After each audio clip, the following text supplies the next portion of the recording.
आज दिनांक 3 जून. आजच्या प्रवचनाचा विषय परमार्थ कसा साधेल. ज्याच्यापासून माया उत्पन्न झाली त्याला शरण जावे. त्याला शरण जाण्याच्या आड काय येते ते पाहावे. करते पण टाका म्हणजे शरण जाता येते.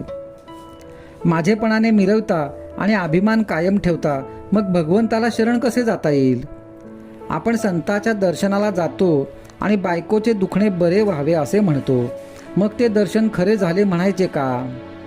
पोराबाळांकरता बायको करता संतांकडे नाही जाऊ.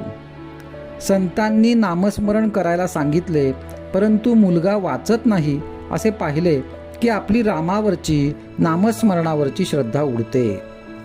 म्हणजे मी विषयाकरिता नाम घेतो असेच झाले. विषय सुटावेत असे वाटते पण ते सुटतच नाहीत.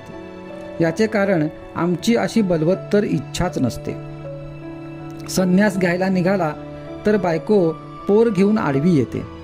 तिला दूर सारून निघाला पण पुढे मोहात पडून परस्त्री करण्याची वेळ येते. माणूस व्यसनाकरिता हे सर्व करतो, परंतु परमार्थाकरिता विषय आणि मोह दूर करून साधन कर म्हटले तर निरनिराळ्या सबबी आपल्या डोळ्यांसमोर उभ्या राहतात. 24 वर्ष अभ्यास केला तरी पोटभर खायला मिळत नाही, मग परमार्थ मात्र 2 वर्षात साध्य व्हावा असे कसे म्हणावे. शांती ही परमार्थाची पहिली पायरी आहे. परमार्थ हा समजुतीचा आहे, उगीच कष्ट करण्याच्या किंवा पारायणाचा नाही. बद्रीनारायणाची यात्रा करूनही तो साधणार नाही. त्यापेक्षा भगवंताच्या अनुसंधानात राहिल्याने जास्त फायदा होईल. काही खेळ जसे एकट्यानेच खेळायचे असतात, तसा परमार्थ हा आपल्याशीच करायचा खेळ आहे. तो आपल्याशीच करायचा अभ्यास आहे. खेळात काही बाह्य साधन तरी लागते, पण या अभ्यासात त्याचीही जरुरी नसते. परमार्थ हा वृत्ती सुधारण्याचा अभ्यास आहे. आपला परमार्थ जगाला जितका कमी दिसेल तितका आपल्याला फायदेशीर आहे. जगातल्या मोठेपणात मुळीच सार्थक नाही.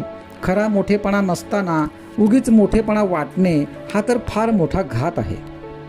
अंतर्यामी स्थिर होणे, स्वस्थता येणे, सावधानता येणे, दगदग सोडणे हाच परमार्थ होय. सतत आनंद मिळावा यासाठी प्रयत्न करणे याचेच नाव परमार्थ.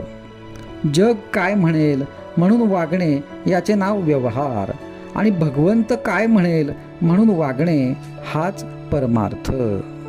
आजचा सुविचार. कर्तव्यात भगवंताचे स्मरण हेच परमार्थाचे सार.